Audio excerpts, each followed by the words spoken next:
Bienvenue sur le Train to Rehab podcast, le rendez-vous des sportifs qui veulent aller loin sans finir cassés. Je m'appelle Thomas, je suis kiné, coach et passionné de sport d'endurance. Ici, on parle blessures, performance, réathlétisation et même un peu de business pour celles et ceux qui vivent du sport et veulent en faire leur métier. L'objectif, te donner les clés pour mieux comprendre ton corps, t'entraîner plus intelligemment et continuer à progresser, que tu sois blessé, en reprise ou en quête de performance durable. Allez, on attaque l'épisode du jour. Allez, bonjour à tous, bienvenue dans ce nouvel épisode du podcast Train to Rehab podcast. Aujourd'hui, nouvel invité, Gabriel Berg. Salut Gabriel. Salut Thomas, merci de me recevoir. Allez, je vais te faire une petite présentation de Gabriel pour ceux qui le connaissent pas. Tu me diras si je me trompe sur ta présentation, Gabriel. Donc Gabriel, tu es né en 2005. Tu as 20 ans, tu débutes par le football, mais très vite, c'est le vélo qui t'appelle. Tu fais tes armes au vélo club de Montigny-le-Bretonneux, club dans lequel j'ai eu la chance de t'encadrer à quelques reprises, et tu montes très vite une force naturelle impressionnante. En catégorie junior, c'est l'explosion. Tu gagnes en Coupe de France, tu portes le maillot de l'équipe de France et tu attires le regard de nombreuses structures. En 2023, tu signes chez Soudal Quick-Step Devo, l'antichambre du World Tour. Le rêve professionnel est à portée. Matériel dernier cri, stage avec les pros, performance au rendez-vous. Mais il manque quelque chose, le plaisir. Après des chutes, des pressions constantes et des moments de remise en question, tu prends une décision forte, raccrocher. Non pas parce que tu n'en es pas capable, mais parce que tu veux revenir à l'essence de ce qui t'a fait aimer le sport, la passion, le plaisir.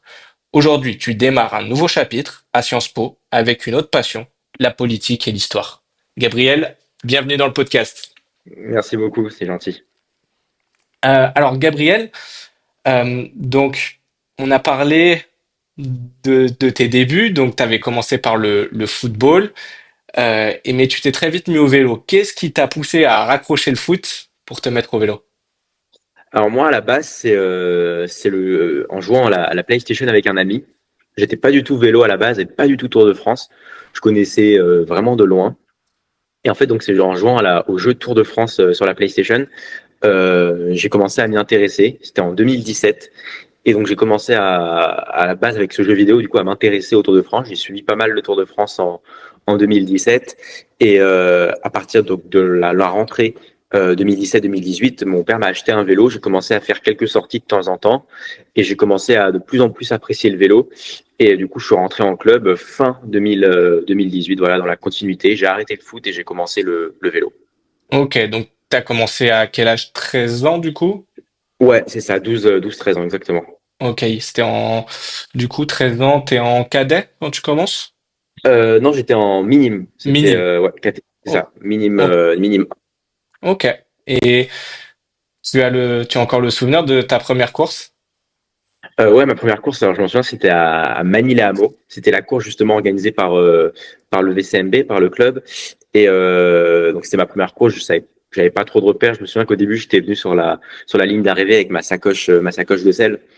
Et donc, du coup, au final, on l'avait enlevé. Et au bout de deux tours, en fait, j'ai voulu boire, mais j'ai fait tomber mon bidon.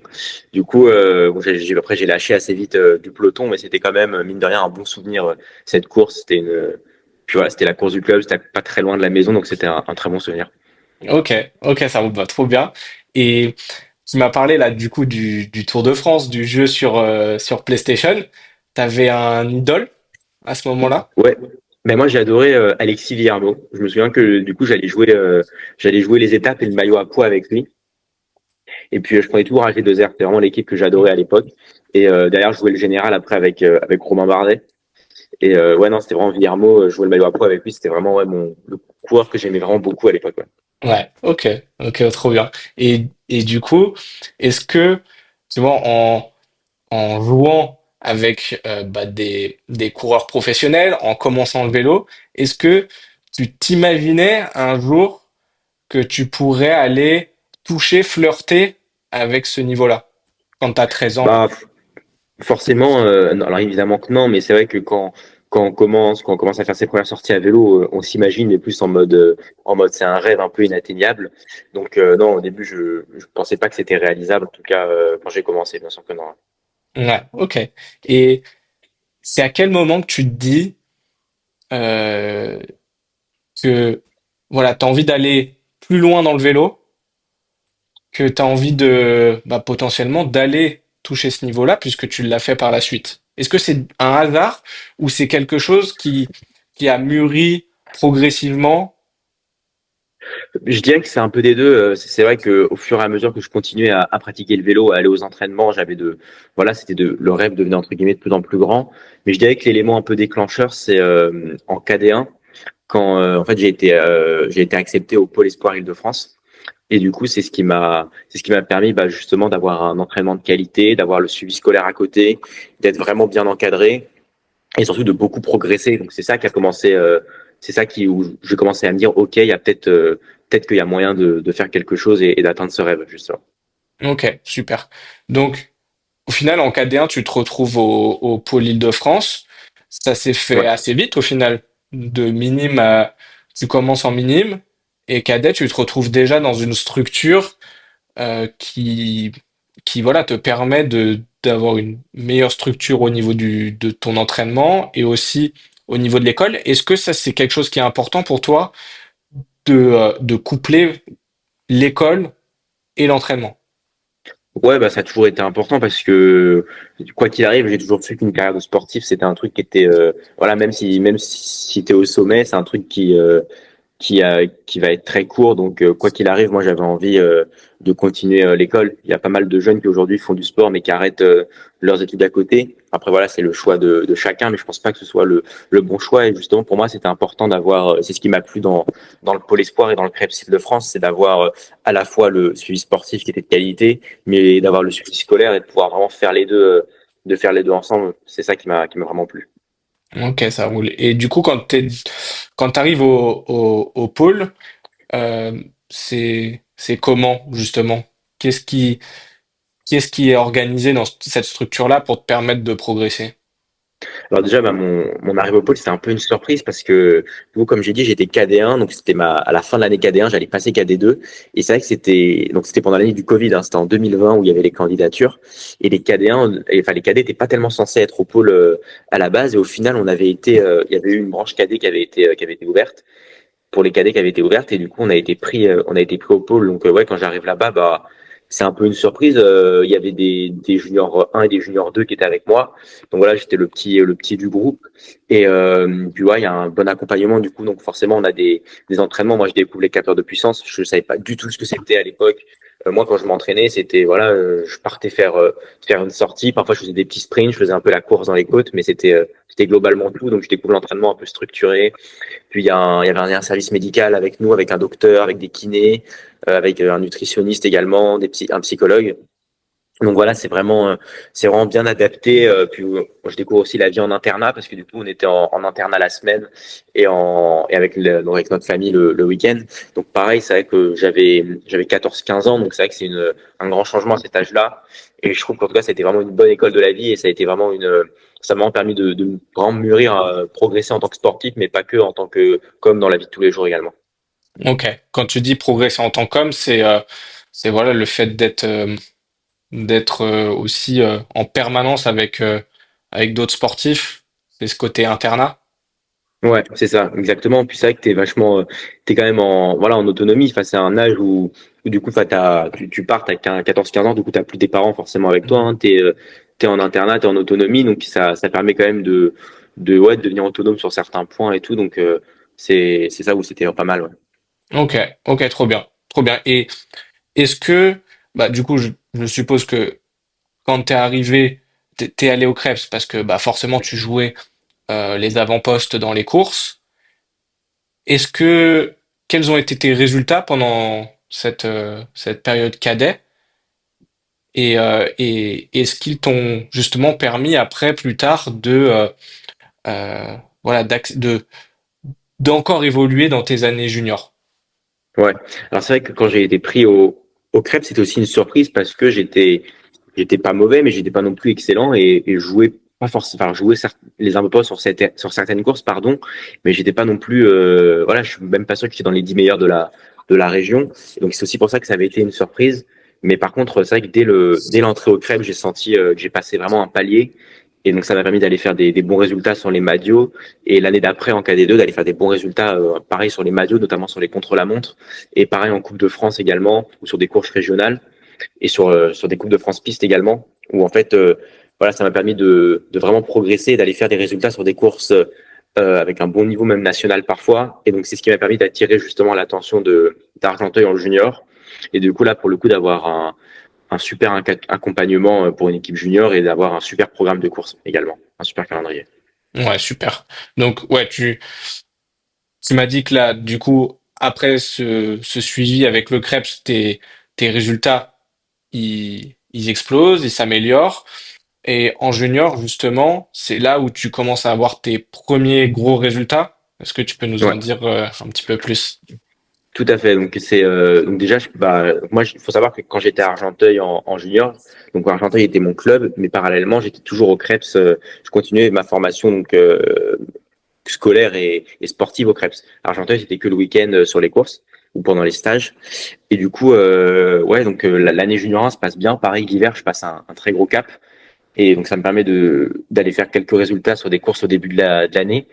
Et c'est surtout au niveau de vers l'été 2022, donc l'été de ma saison junior 1, où je commence vraiment à faire des bons résultats. J'étais dans l'échappée sur le championnat de France. Malheureusement, je fais une sortie de route à un tour de l'arrivée, donc je peux pas jouer la victoire. Je fais troisième en UCI sur le Grand Prix de Plouay. Et donc et puis pareil, la fin de saison se passe super bien, où vraiment je sens que j'ai encore passé un cap par rapport au début de l'année. Et donc forcément, ça engendre des bons résultats parce qu'il y a de la confiance. Et du coup, ça fait que la saison junior 1 se termine où j'ai vraiment de bonnes ambitions pour la saison de junior 2. Ok, super. Et c'est en junior 2 du coup, que tu vas remporter, c'était une manche de la Coupe de France. Ouais, c'est ça. En gros, c'était la Côte d'Or classique. Donc c'était la Ouais. deuxième manche de la Coupe de France U19. Donc en fait, c'était une course par étape. Il y avait première étape qui était une course en ligne, deuxième étape qui était un chrono et troisième étape qui était encore une course en ligne. Et du coup, j'ai gagné la première étape. Et j'ai perdu le maillot sur le contre-la-montre lors de la deuxième étape. Et j'ai été le rechercher après le maillot de leader sur la dernière étape. Et du coup, ça me permet de remporter également le classement général de cette épreuve. Et au classement général total de la Coupe de France à la fin de l'année, parce qu'en fait, il y a plusieurs manches, du coup, j'ai fini troisième.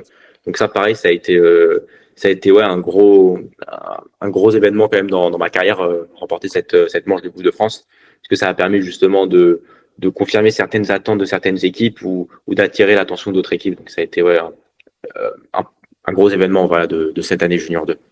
Ok, ça roule. Et on va revenir sur un point que tu as évoqué là juste avant, c'est justement la confiance, le fait d'engranger des résultats, de prendre de la confiance. Est-ce que c'est quelque chose que tu as toujours eu en toi, la confiance en tes capacités, ou alors c'est justement quelque chose que tu as développé au fur et à mesure, qui s'est étoffé avec les résultats? Dis-moi en plus. Ouais, ça dépend. Globalement, je pense que de l'extérieur, je pense que je dégage quand même une confiance en moi pour une personne qui me voit de l'extérieur. Après, ça dépend. Je pense qu'au fond de moi, j'ai pas forcément tout le temps confiance en moi. Par exemple, quand je gagne la Côte d'Or, justement, j'avais un début de saison un peu compliqué. J'avais fait des bons résultats. J'avais gagné en Open 1, mais sauf qu'après, j'étais tombé à plusieurs reprises. J'avais enchaîné un résultat un peu décevant sur la première manche de la Coupe de France, justement à la Pével. Donc en fait, j'arrivais pas forcément avec de la confiance à la Côte d'Or.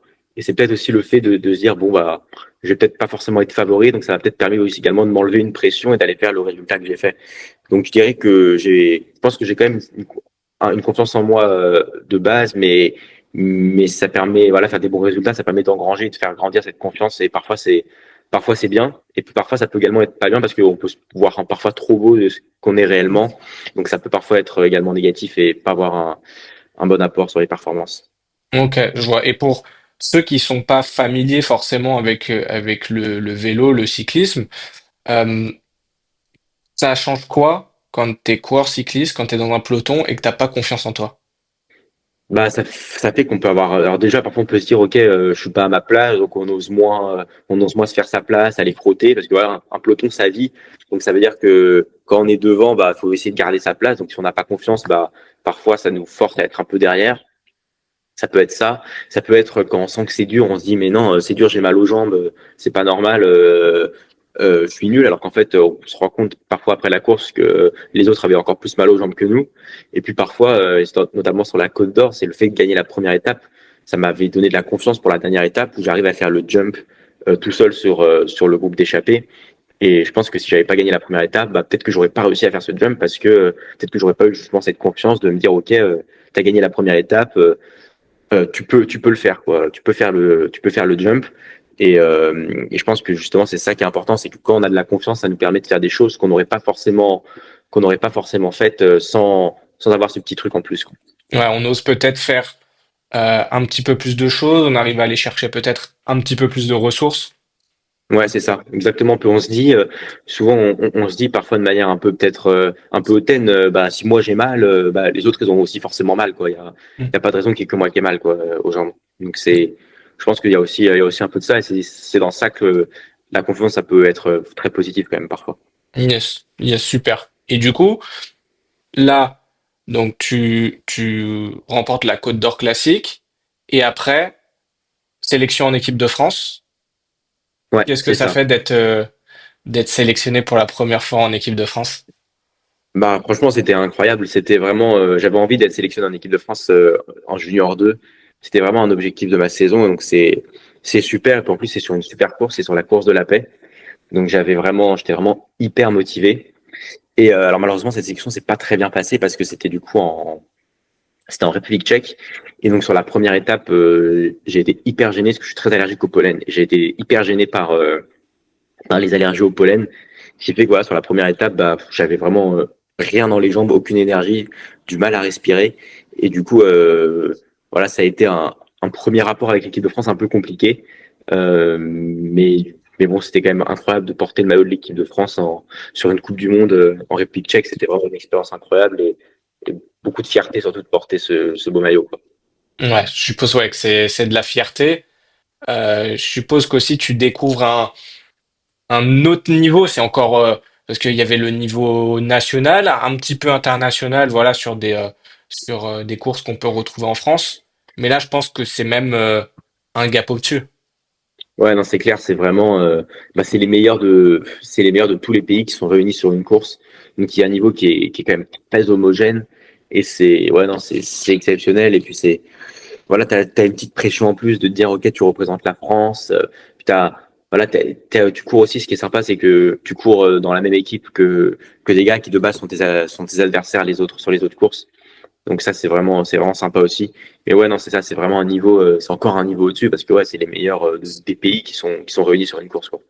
Ok, ok. Et il y a une bonne ambiance comme ça quand t'es en sélection euh, Équipe équipe de de France, France, ouais. pardon. Comment ça se passe? Parce que je suppose que voilà, tu commences à être dans un niveau, on va en parler un petit peu après, où tu peux avoir des coéquipiers, mais qui sont aussi potentiellement tes concurrents pour passer au niveau au-dessus. C'est quoi l'état d'esprit dans une sélection équipe de France comme ça? Non, franchement, l'état d'esprit était vraiment super. Et c'est d'ailleurs, j'en parlais la dernière fois avec un ami, c'est que justement la génération que j'ai eue, enfin, la génération du coup 2005 là, en équipe de France en junior, c'était vraiment, en fait, on était vraiment une bande de potes. Je pense que c'était vraiment assez incroyable, ce qui veut dire que il n'y avait pas forcément, il y avait pas de concurrence entre nous au sein de la sélection. Et je pense que le fait aussi de se dire qu'on représente la France et qu'on porte le maillot de la France, on met notre ego de côté et puis on est prêt à faire les efforts pour les autres, voilà, pour celui dont on sait qu'il peut potentiellement gagner l'étape ou gagner la course. Et donc ouais, non, franchement aucune concurrence et vraiment une super super ambiance. C'était vraiment une bande de potes, pardon. Ouais, donc super souvenir Ouais, là-dessus. non, franchement, Ok, franchement super, génial, super expérience, ouais. génial. Et du coup, euh, ensuite, on va arriver un petit peu au point culminant de ta carrière. T'es détecté par la Quick-Step Devo, comment on dit, Quick-Step Devo Team? Ouais, c'est Ou ça, non, ouais. Soudal Quick-Step Devo, je crois, Ouais. le nom complet. Soudal Quick de Team, c'est ça, exactement. Qui est tous les sponsors dedans. Euh, C'est ça. comment ça se passe? Comment tu l'apprends? Et raconte-nous un peu tout le déroulé de cette détection-là. Alors moi déjà je savais depuis en gros quand je parlais là de l'été en junior 1 où j'avais fait des bons résultats, j'avais attiré l'œil déjà du coup du recruteur de l'équipe et Du coup, on me l'avait glissé, on m'avait dit qu'il y avait Quickstep qui potentiellement regardait un peu mes résultats pour Junior 2. Donc déjà, moi, quand tu es Junior 1 et qu'on te dit ça, ça te met quelque chose. Et, euh, et voilà, quand je gagne la première course de la saison, du coup, c'était une première catégorie en France, bah, le coureur, le recruteur de la Quickstep justement est mis au courant de cette victoire. Donc c'est vrai que ça motive. Et en fait, ils attendaient vraiment, comme j'ai dit, au début de saison junior 2, j'ai eu pas mal de chutes, pas mal de galères. Et du coup, ils attendaient vraiment un gros résultat, une victoire marquante pour vraiment valider leurs attentes. Et bah ça a été chose faite du coup à Côte d'Or. Et du coup après, il est rentré en contact avec moi, on a échangé. Moi, je me suis quand même pas mal questionné sur est-ce qu'il fallait pas faire une année en DN avant d'aller en Conti. Au final, j'ai été directement en Conti. C'est un choix que je regrette pas parce que c'est finalement DN et Conti, en fait, le niveau est quand même très similaire. Et c'est juste qu'il y a plus d'accompagnement, un meilleur encadrement en continental parce qu'il y a plus de moyens. Et du coup, on a été signé le contrat avec mes deux directeurs sportifs d'Argenteuil. On a été au service course de Quickstep, signé le contrat en mai-juin 2023, donc après la course de la paix. Et ouais, non, j'en ai pris plein les yeux là-bas parce qu'en fait, c'était vraiment incroyable. Quoi. Tu découvres le service course, tu vois tous les vélos, tu vois tout l'équipement, tu vois tous les gens qui travaillent pour l'équipe. En fait, c'est un peu les gens qui travaillent dans l'ombre parce que toi, tu vois les coureurs, mais tu vois là les mécanos, les soigneurs, tu vois tout le monde. Et donc, du coup, ouais, c'était vraiment j'étais un peu comme un gamin qui en avait plein les yeux, quoi, quand j'ai été au service course. Ouais. Ouais, parce que bah, pareil pour expliquer à ceux qui connaissent pas le milieu du cyclisme. Donc généralement les équipes World Tour, qui est le plus haut niveau, on va dire la plus haute division, ce que vous voyez sur le Tour de France et sur toutes les autres grosses courses, ils vont avoir en fait des réserves qui vont en continental, qui est deux divisions en dessous, et du coup où souvent ils vont avoir des coureurs espoirs ici. Ouais, c'est ça. Et en fait, ces coureurs espoirs, ils vont partager bah, le matériel. Ils vont avoir un encadrement similaire aux équipes pro. Et en fait, ça permet à toutes les équipes pro de développer leurs talents pour pouvoir plus tard les recruter en, en World Ouais, Tour. Tu me dis si c'est je me ça. trompe. C'est exactement ça, voilà. Et en fait, il y a vraiment en tout cas chez Quickstep, c'était ça. Et je pense que chez les autres continentales, c'est exactement ça. Il y a vraiment des relations constantes entre la World Tour et l'équipe continentale. Ce qui veut dire que parfois, il y a des coureurs de la Conti qui vont courir avec la World Tour et inversement, des coureurs de la World Tour qui vont courir avec l'équipe continentale. Et même les directeurs sportifs, les soigneurs, les mécanos, souvent ceux de la World Tour, ça leur arrive d'aller en continental. Donc c'est le même staff. Donc il y a vraiment un, une vraie relation quoi, entre les. Ouais. Et qu'est-ce qui t'impressionne le plus quand tu t'arrives dans cette structure, que tu vois bah, le service course, pardon, les vélos. Je pense que ouais, c'est de voir tous les vélos.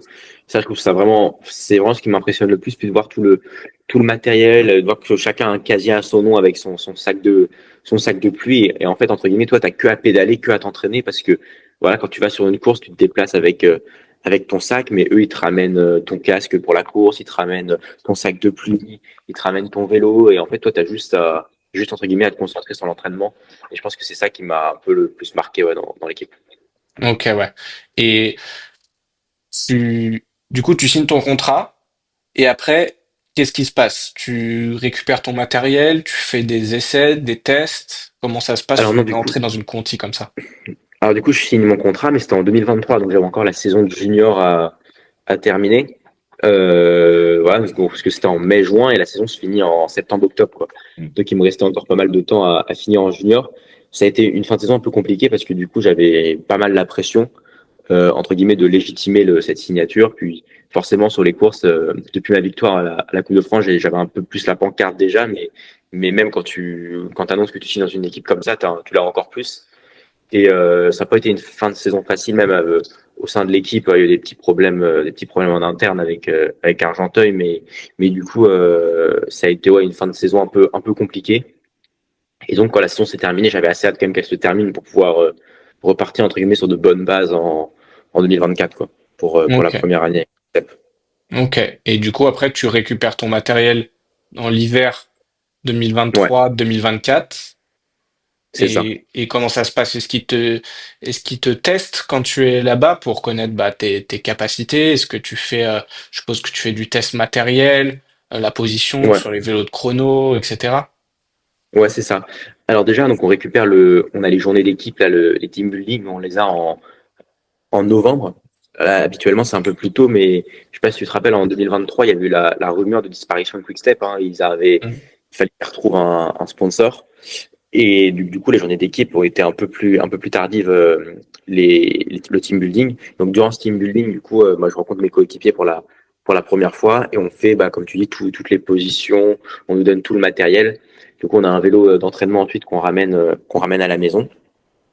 Et après, quelques semaines après, on a les premiers tests, du coup, pour se permettre vraiment de bien s'entraîner l'hiver. Donc, c'est des tests, voilà, des tests sur home trainer. On a également des tests d'oxygénation, de CO2.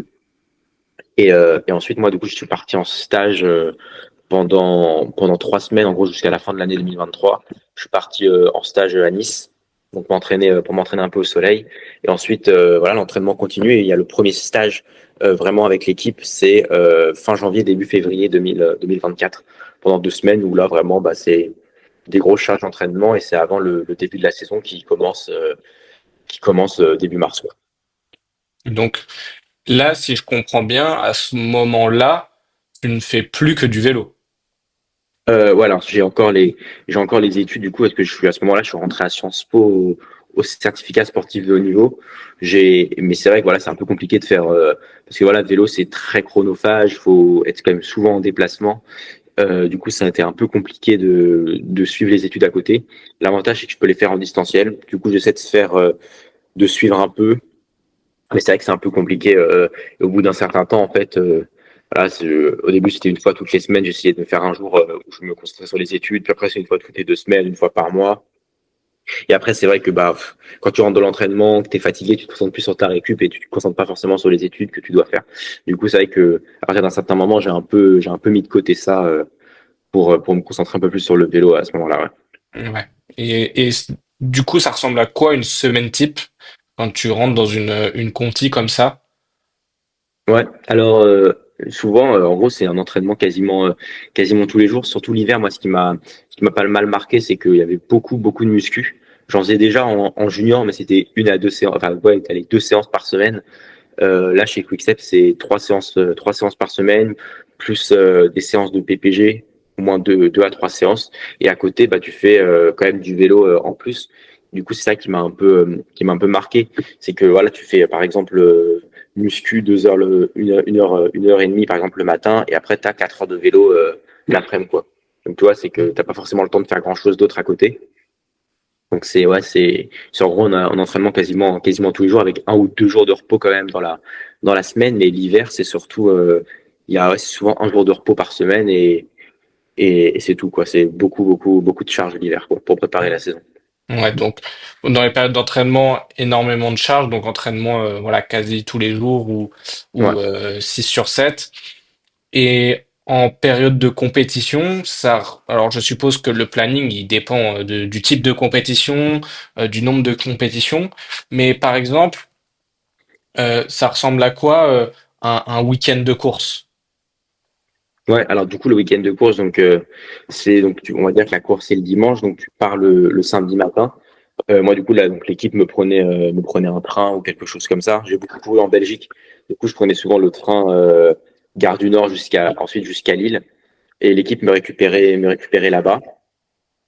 Ensuite quand j'arrivais là-bas on allait du coup à l'endroit où on dormait. On avait souvent on faisait alors, si on voulait on pouvait faire une petite sortie déblocage des contractions quoi. Je pense que je faisais avec l'italien de l'équipe parce qu'on était souvent ensemble sur les courses.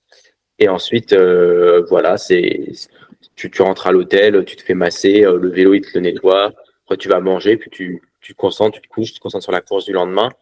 Puis le lendemain, voilà, pareil, ils te préparent le repas, puis ensuite tu pars dans le bus direction de la course.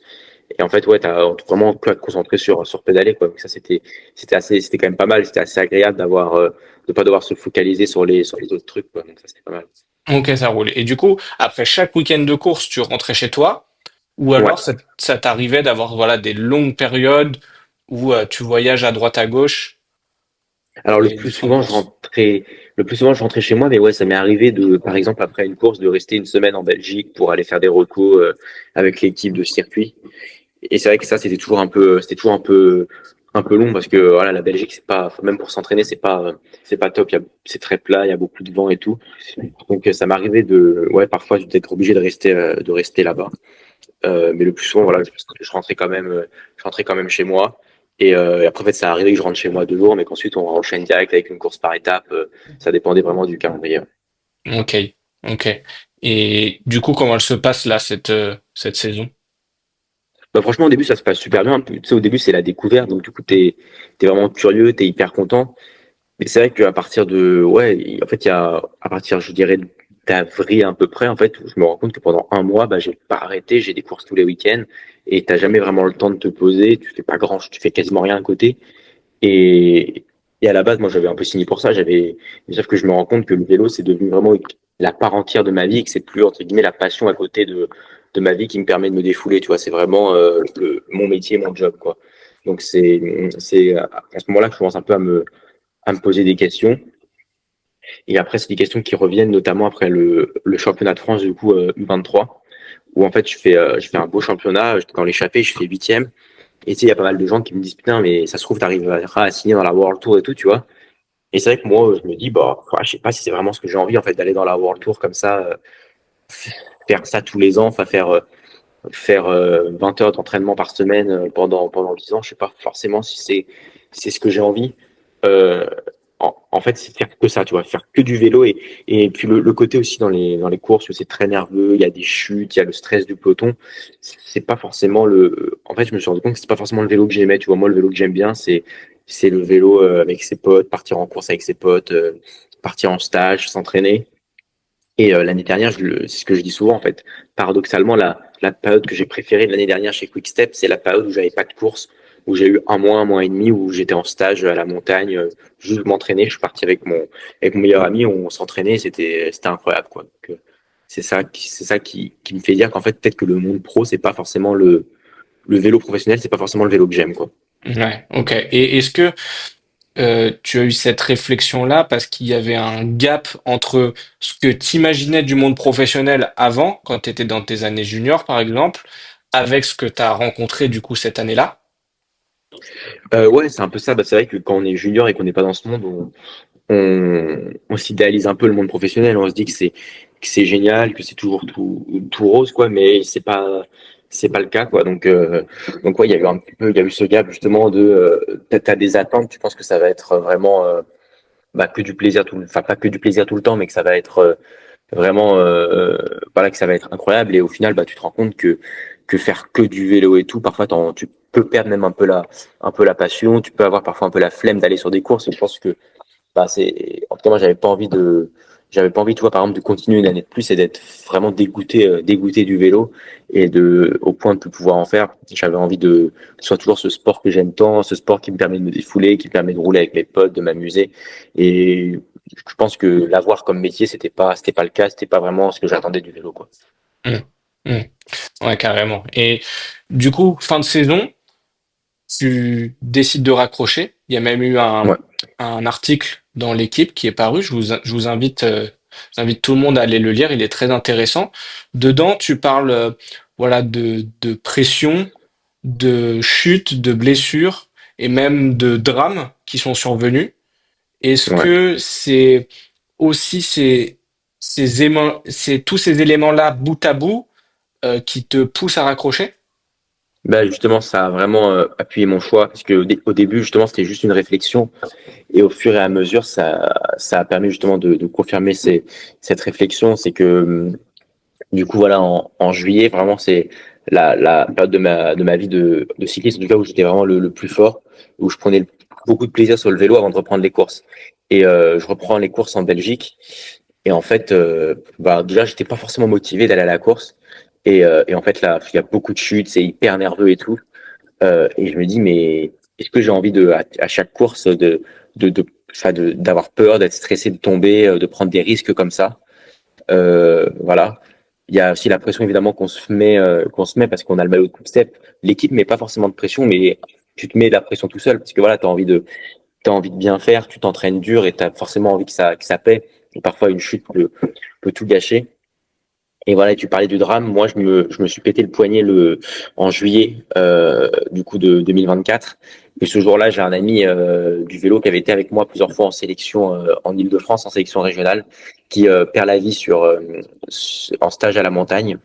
Et en fait, ça m'a beaucoup marqué parce que c'était un stage où en fait, j'étais parti 3 semaines avant. J'étais sur cette même route où il a percuté un poids lourd dans une descente. Et donc, ça m'a beaucoup marqué. Je me suis dit, mais est-ce que moi, j'ai envie de. Enfin, toi, je me suis mis à sa place et je me suis dit, c'est lui aujourd'hui, mais ça se trouve, ça aurait pu être moi. Et du coup, ça m'a vraiment appuyé mon choix. Je me suis dit, mais voilà, bon, moi, le vélo, c'est censé être un kiff et j'ai pas envie entre guillemets, de mettre ma vie dans le vélo. Et du coup, voilà, c'est ce qui a appuyé ma décision. J'ai encore réfléchi pendant longtemps parce que je voulais être sûr que ce soit pas un choix pris à la va-vite.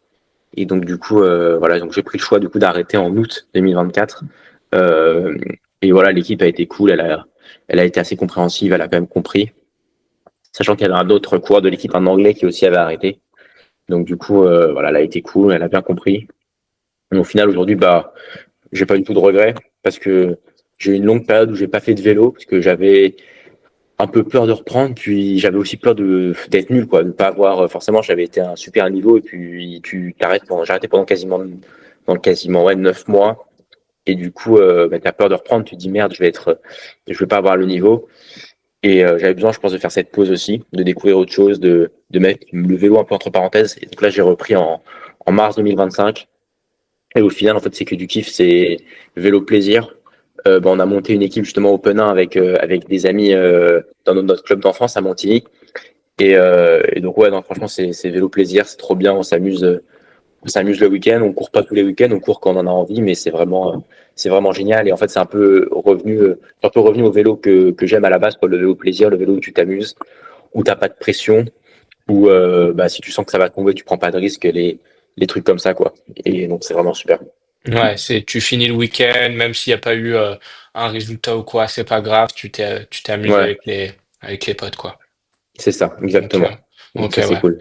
Ok, ouais. Et moi, j'avais juste une dernière petite question pour clôturer un petit peu, bah voilà, ce chapitre chez Quickstep.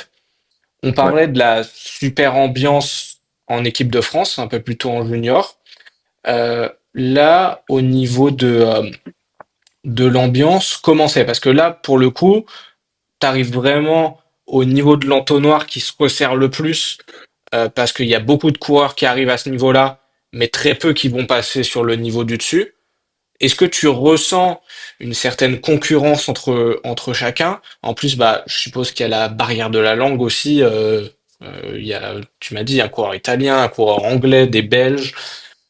Comment c'est? Ouais, non, c'est sûr que c'est pas du tout la même ambiance.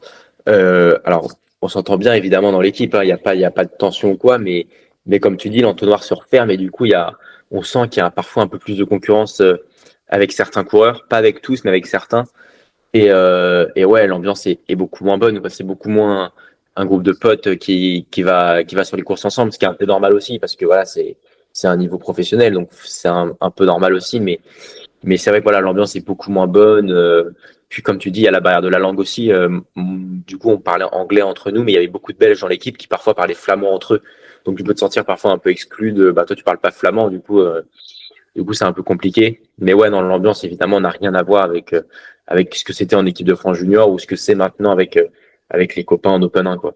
Ouais. Donc t'as plus une relation de collègues de travail Ouais, que c'est ça exactement. que d'amitié vraiment.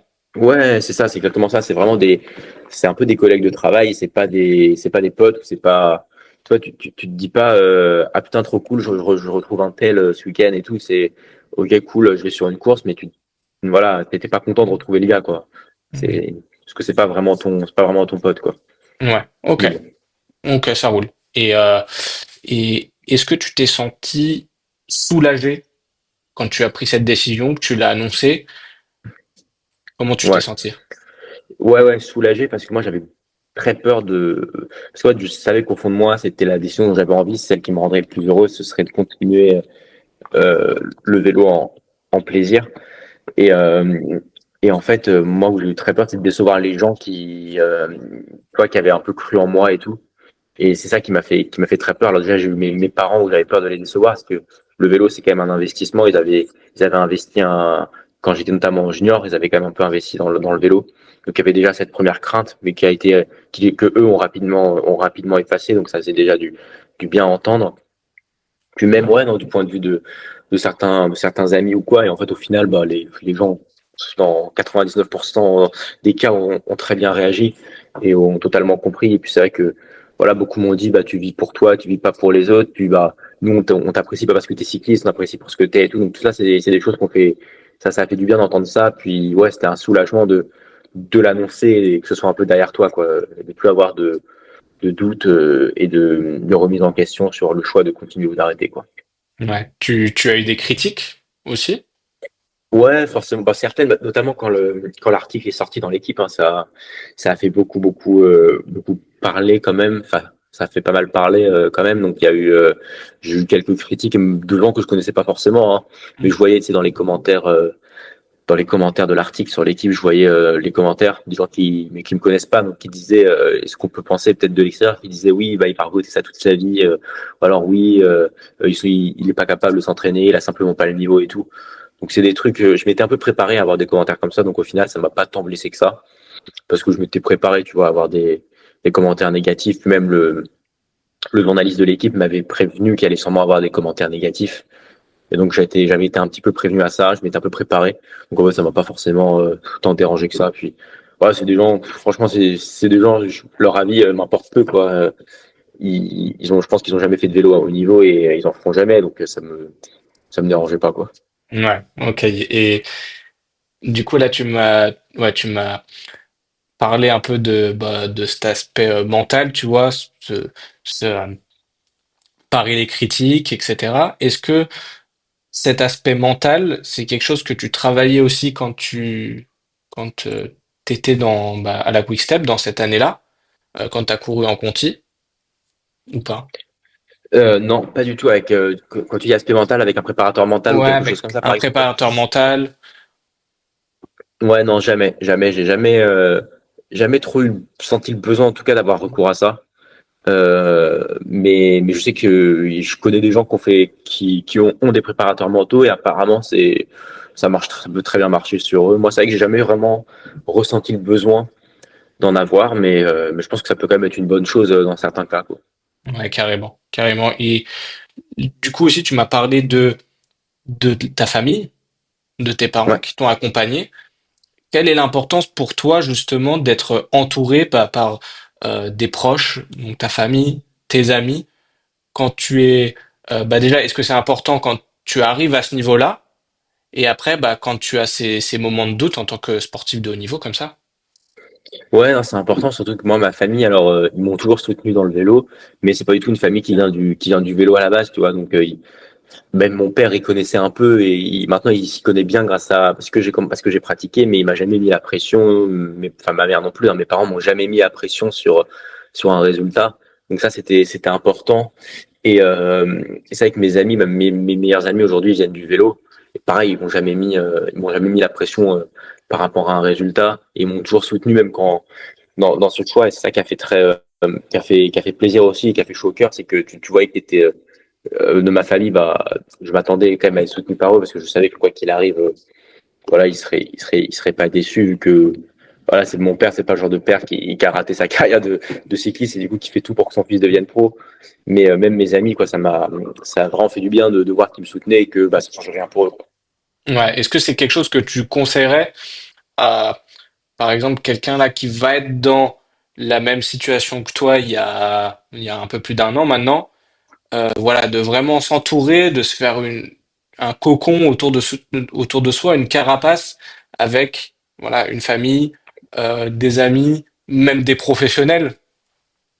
Ouais, si, franchement, je pense que c'est vraiment une bonne chose d'être, de toute façon, dans la vie tout le temps, en général, je pense que c'est important d'être bien entouré, encore plus dans le sport, voilà, qui a un monde difficile, il y a beaucoup de remises en question, des trucs comme ça. Je pense que c'est important d'être bien entouré. Parfois, voilà, là, je reprends l'exemple bah, de quand j'étais en junior et que j'ai gagné la Côte d'Or. 2 semaines avant, j'étais un peu au fond du trou parce que j'avais raté ma course, je me sentais pas bien.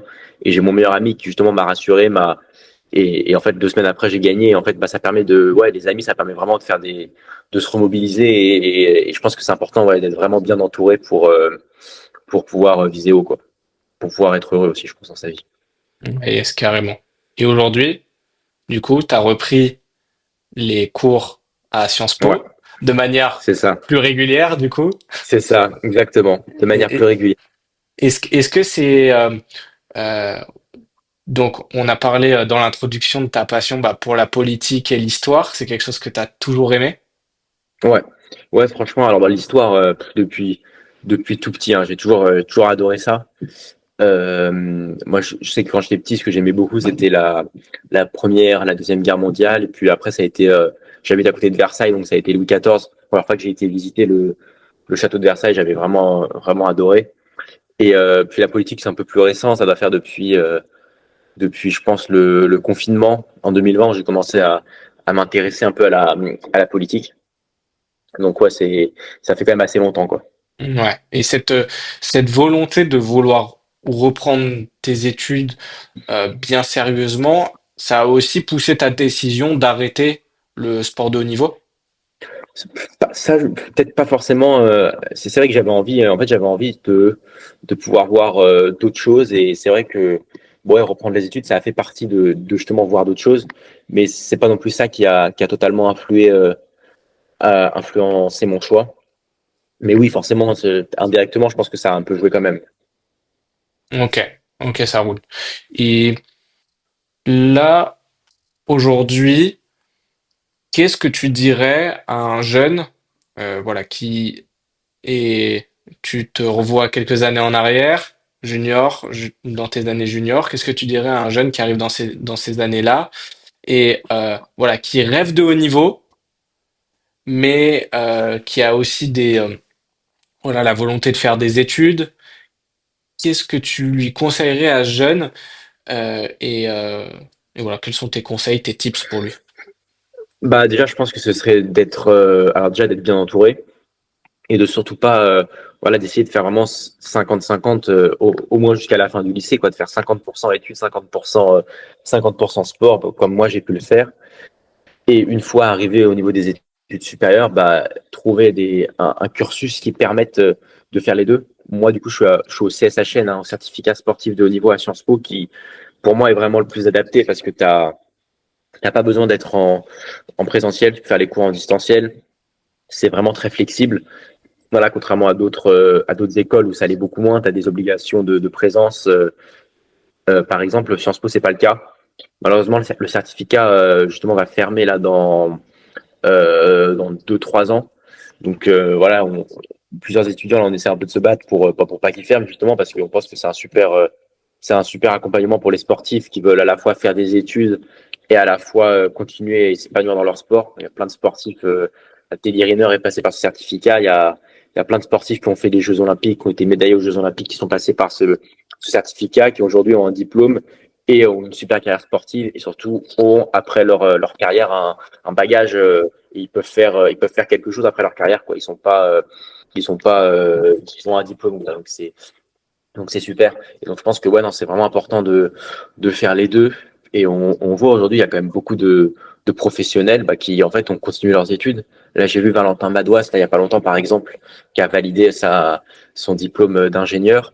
Et même pour ceux qui suivent le Giro, dans l'échappée hier, il y avait un mec de Tudor, Yanis Boisard, qui a 25 ans. Il s'est mis un peu plus sur ses études plutôt que sur le vélo au début de sa carrière. Et là, il a validé son diplôme. Et du coup, là, il est à 100% sur le vélo.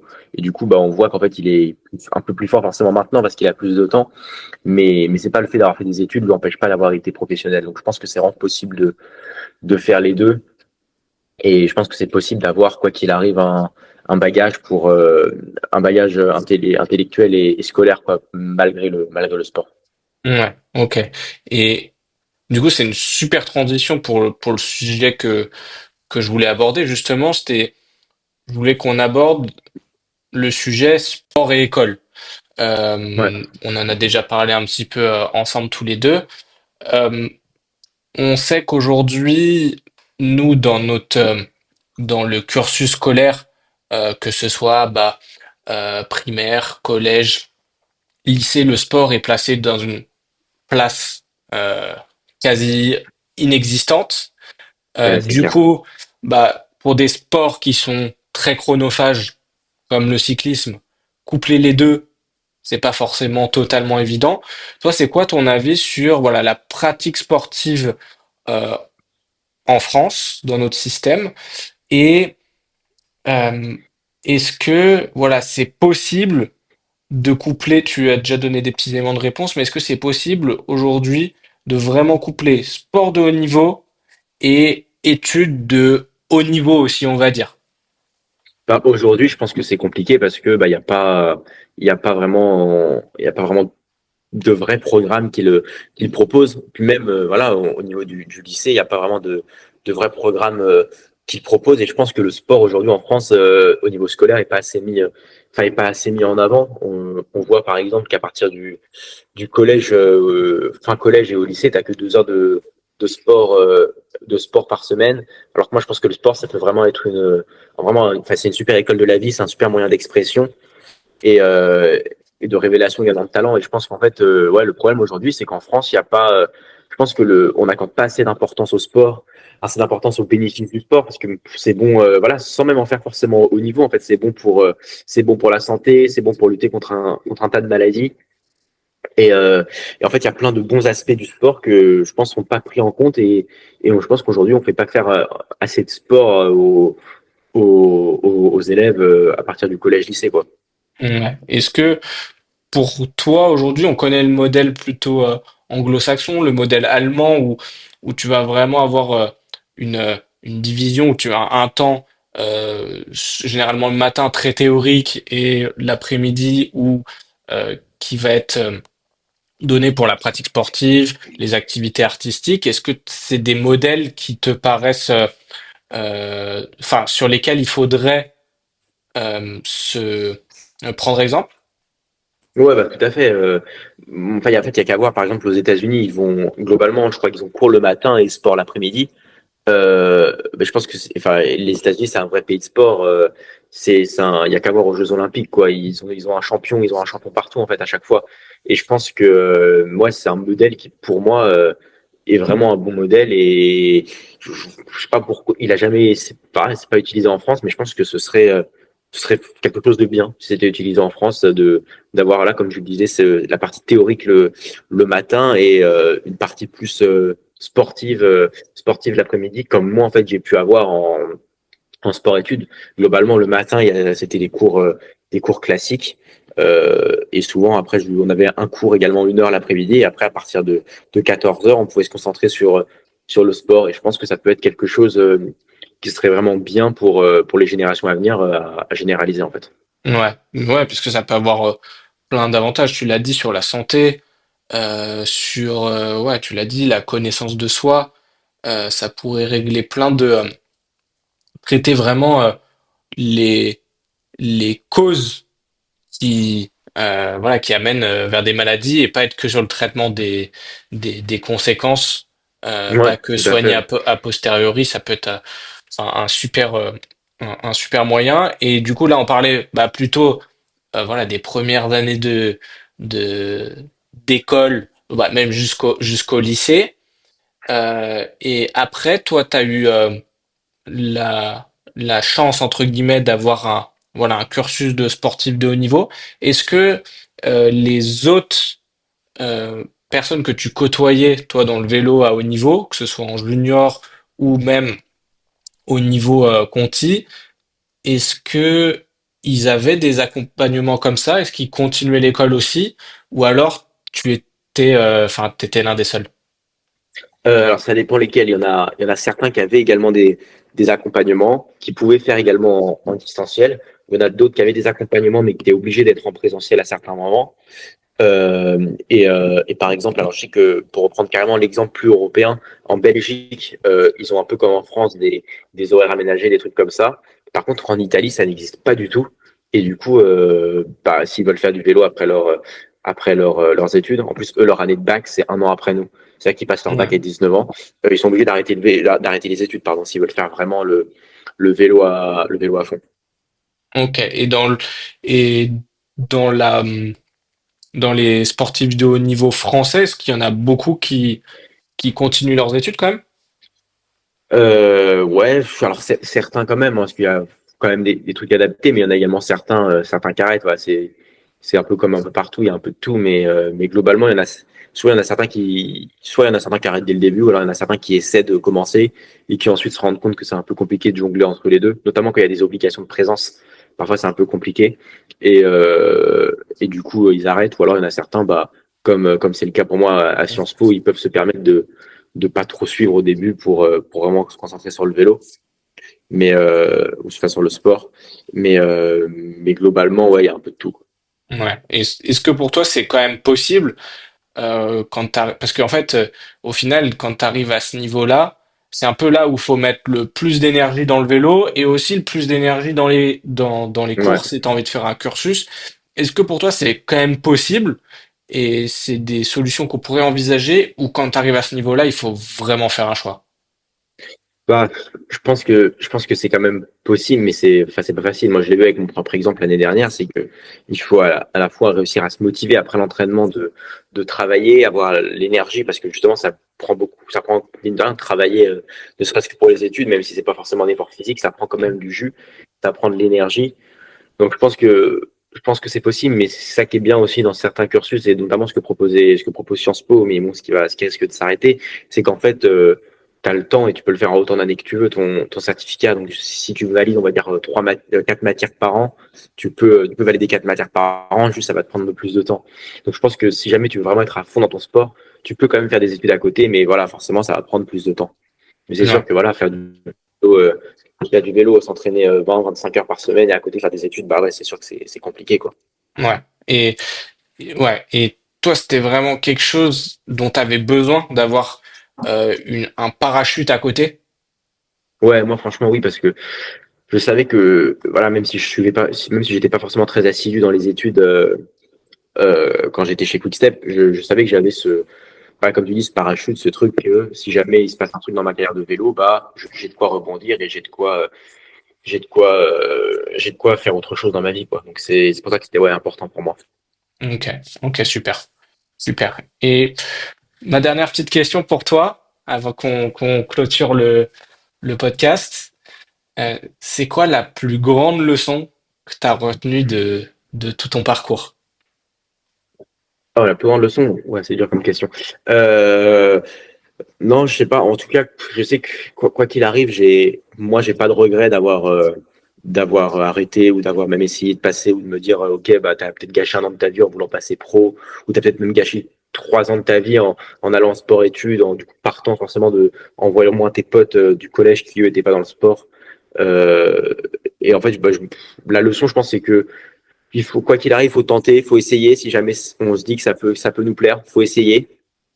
Et bah, si tu te rends compte que ça te plaît, tant mieux. Si tu te rends compte que ça te plaît pas, bah c'est pas grave, c'est la vie, c'est comme ça, tu auras essayé. Et quoi qu'il arrive, moi, ça reste une super expérience de ma vie. En fait, ça reste franchement du Krebs jusqu'à Quickstep, ça a été 4 ans en fait où il s'est passé tellement de choses. Et en fait, c'est des trucs que je raconterai en est enfin que je raconterai forcément plus tard dans ma vie, quoi. Ça restera des souvenirs gravés à vie et ça restera une partie de ma vie quoi qu'il arrive. Donc voilà, il n'y a pas de regret et il faut tenter. Si ça marche, tant mieux. Bah, si on se rend compte que c'est pas le chemin qu'on veut, au final, tant pis, c'est pas grave. Ce qu'il faut, c'est pas avoir de regrets en tout cas. Super, c'est un super mot de la fin, Gabriel. C'est gentil. Merci, merci en tout cas d'avoir fait ce podcast en Bah ma merci à compagnie. toi. Où est-ce qu'on peut est-ce que tu as envie de rediriger les gens quelque part ou remercier certaines personnes que tu as croisées dans ton Ouais, bah parcours? alors les rediriger, moi on peut me retrouver sur Instagram. Je suis encore un peu actif parce que voilà, comme je disais, je continue à faire du vélo. Alors en amateur, hein, mais du coup je continue à être un peu actif. Puis sinon, bah remercier, ouais non, remercier. Alors toi déjà te remercier aujourd'hui pour le podcast. Bah toutes les personnes qui m'ont permis mine de rien d'arriver hein, au niveau professionnel, donc d'arriver chez Quickstep. Ça part de Montigny, ça part Daniel Gagne qui était le président de Christian qui m'encadrait sur les courses aussi, sur les entraînements au début, de tous les entraîneurs, tous les encadrants. Voilà, remercier Argenteuil aussi, le pôle, tout le monde, tout le Krebs, tous les gens qui m'ont permis d'arriver à ce niveau-là, et puis pas toutes les personnes qui m'ont permis aussi quand j'ai arrêté, qui m'ont soutenu. Donc voilà, ma copine, mon pote Gabriel, voilà, j'ai parlé beaucoup de lui aujourd'hui sans le nommer. Donc merci à lui, merci à Stan aussi. Donc voilà, toutes ces personnes qui m'ont soutenu. Voilà, les gens qui regarderont ne verront pas qui c'est, mais eux se reconnaîtront. Donc voilà, merci beaucoup. Ok, bon bah super. Je mets ton Instagram en description. Et puis bon Ok. bah Gabriel, bonne continuation. Et Ouais, merci beaucoup. puis salut tout le monde.